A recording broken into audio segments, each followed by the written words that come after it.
Hi, I'm Karen Carbone. Welcome to Check It Out, a preview of several fascinating subjects you can explore at the Fairfax County Public Library. On today's show, we'll introduce you to the man behind the Muppets, the cool, compassionate, and creative artist Jim Henson. We'll take a look at the mounting evidence for life after death and highlight the culture, business, and lifestyle of Singapore. We've got a fascinating show lined up for you today. So sit back and relax while we introduce you to a few of the great books waiting for you at the Fairfax County Public Library.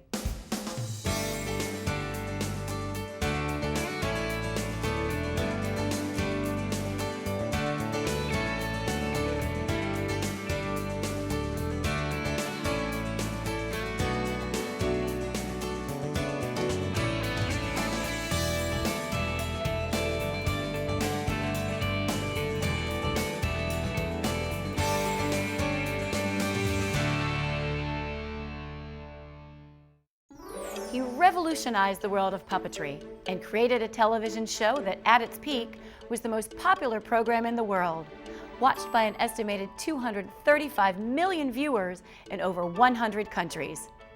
Here's a look at the extraordinary life of Jim Henson. Yes, sir. Hello there. I am Grover. I am your waiter, and I'm here to serve you. What can I get? More than 40 years after their initial success on Sesame Street, and 30 years after the debut of the Muppet Show television series, Kermit, Miss Piggy, and friends are still going strong. But what was it about their creator that led to this success? Jim Henson, the biography by Brian J. Jones, offers an intimate portrait of the gentle artist whose creativity and vision seemed to know no bounds. From his idyllic childhood in Mississippi to Sam and Friends, the successful television show he created as an undergraduate at the University of Maryland, to his work on Sesame Street and beyond, the book offers a close look at this intensely private and phenomenally productive man. His true genius lay in innovation. At a time when wooden puppets and marionettes were the norm, he used flexible, fabric-covered foam rubber to make his characters more expressive, and rods to expand their movement. Besides their extreme appeal and lifelike mannerisms, Muppets are endearing, optimistic, and fun, much like their creator. For a better understanding of Jim's perspective on life, check out It's Not Easy Being Green and Other Things to Consider by Henson himself. Dotted with sketches by the artist, its abundant quotes and stories present the open-hearted philosophy and humor that were essential to his creations. Young readers will enjoy getting to know him through the easy-to-read biography, Jim Henson, The Guy Who Played with Puppets, by Kathleen Krull. This warmly illustrated account begins with the early roots of his creativity and moves seamlessly through his life, highlighting his love of storytelling and desire to make people laugh. It also shows how hard Jim worked to attain his personal goal of being one of the people who made a difference in the world. Brad Meltzer's book, Heroes for My Son, which picks up on that theme, is another excellent read for children, offering brief introductions to individuals who made our world a better place. Jim Henson is high on Meltzer's list. His vibrant spirit lives on through the cast of iconic characters whose innocence made him one of the most beloved entertainers of his generation. Coming up next, a look at what lies beyond a lifetime, right after this message from the Fairfax County Public Library. What are these people doing? Playing video games? Listening to music? Texting a friend? Nope, they're all using the Fairfax County Public Library. At the office, at home, even at the gym. I'm listening to an ebook I downloaded from the library's website. I'm getting homework help online. I'm having a book sent to my neighborhood library so I can pick it up this weekend. From the library's website, you can bring the library to you. The Fairfax County Public Library. We're everywhere you are. It's one of life's biggest questions. What happens when you die? From tales of near-death experiences to stories about actual death, our understanding of the other side is growing by leaps and bounds. There are many theories about what happens to our essence once life ends, but one little boy has an incredible story about what lies beyond. You saw heaven? What does it look like? It's beautiful. In Heaven is for Real, Pastor Todd Burpo retells the amazing story of his young son's journey to heaven. Now a blockbuster movie, Heaven is for Real begins when 3-year-old Colton's appendix bursts. Unsure about his chances for survival, doctors prepare his parents for the worst. Despite the odds, Colton recovers and over the course of the next few months reveals what he experienced during surgery. He tells of floating up to heaven, where he sat on Jesus' lap and angels sang to him. At first, his parents believe their son is repeating stories he remembered from his father's Sunday sermons.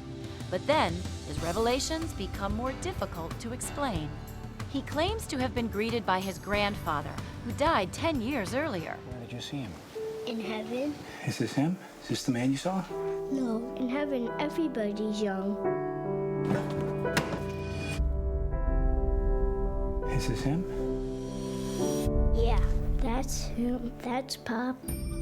The family is even more surprised by further revelations, which convince the Burpos that their son did experience the wonders and majesty of heaven. For a step away from the spiritual and towards the scientific, check out Life After Life, the investigation of a phenomenon, survival of bodily death, by Dr. Raymond Moody. His account of the strikingly similar stories garnered from more than 100 people who died and came back was instrumental in beginning to change the way we view death and dying. Another compelling read on the subject is Dr. Jeffrey Long's Evidence of the Afterlife, the Science of Near-Death Experiences.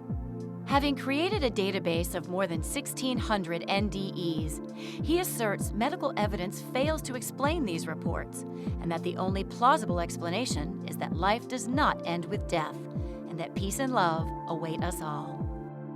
For more about Life After Life, check out Sam Parnia's Erasing Death, the science that is rewriting the boundaries between life and death.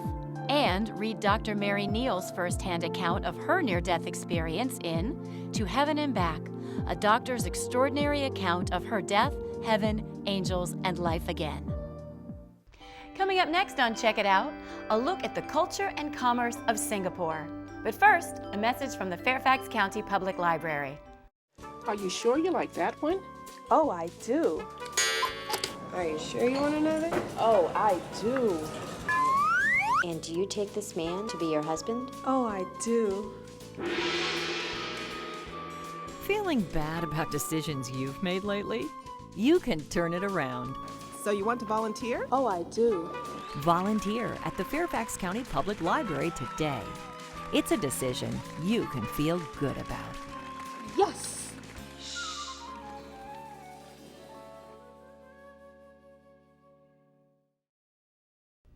It's one of the smallest countries on Earth, with a landmass roughly 3 times as large as Washington, D.C.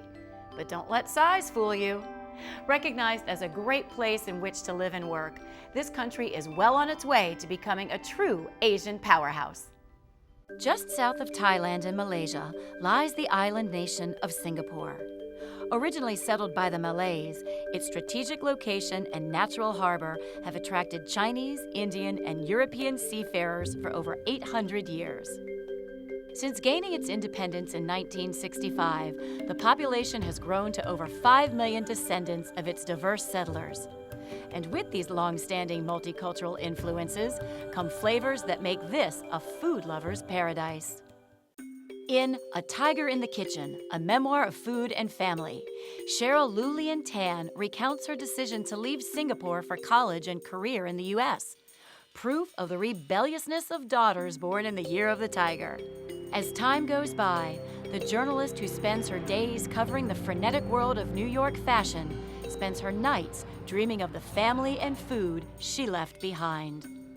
When her career at the Wall Street Journal ends, she details her travels between Singapore and New York, mastering her family's recipes, reconnecting with her past, and rediscovering her true tiger self. Another story of food, family, and self-discovery is Singaporean author Kirsten Chen's debut novel, Soy Sauce for Beginners. It tells the tale of Gretchen Chin, whose parents push her to make it in America. By age 30, she's adrift in San Francisco, deciding whether to pursue graduate studies and remain married. To clear her mind, she sets out on a temporary trip home. But short-term plans turn long-term as relationships and her involvement in her family's artisanal soy sauce business blossom with fresh starts. If it's knowledge about world commerce you're after, check out 90% of Everything, Inside Shipping, the invisible industry that puts clothes on your back, gas in your car, and food on your plate. Author Rose George chronicles the world of shipping by signing on to a 9,000-mile voyage from Rotterdam to Singapore on a ship 3 football fields long and stacked high with containers.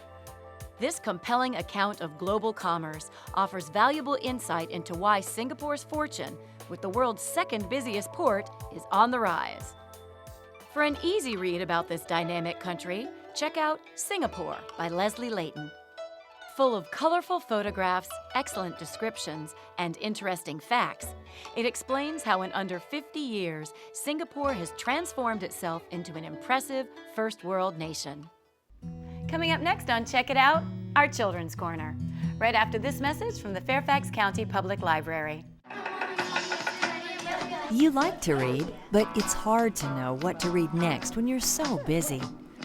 Listen to Bookcast from the Fairfax County Public Library. You'll hear interesting interviews with authors about fascinating books that you can check out of the library. You can listen to Bookcast on your computer or MP3 player. Fairfax County Public Library podcasts. Listen at your leisure. Welcome to Bookcast. I'm your host, Sam Clay. For most parents, bedtime isn't always the easiest time, but there's nothing like a good book to help children unwind and put a sleepy mind to rest. Little Bear and Big Bear played all day long in the bright sunshine. But when nightfall came and it was time for Little Bear to go to sleep, the darkness in the cave frightened him. "Can't you sleep, Little Bear?" asked Big Bear. "No," replied Little Bear. "I don't like the dark." So Big Bear got up from his comfy spot by the fire and lit the tiniest lantern to place it next to Little Bear's bed. Little Bear tried and tried, but he still couldn't get to sleep. "Can't you sleep, Little Bear?" asked Big Bear. "No," answered Little Bear. "I don't like the dark." Will Little Bear ever get to sleep? Find out by picking up Can't You Sleep, Little Bear by Martin Waddell. If you're looking for more stories to help get your little one to bed, check out Goodnight Moon by Margaret Wise Brown. Guess How Much I Love You by Sam McBratney. And Hush by Min Fong Ho. Well, that's it for this edition of Check It Out. If you're interested in learning more about master puppeteer Jim Henson, the possibility of life after life, or the tiny Asian island country of Singapore, visit the Fairfax County Public Library. See you next time.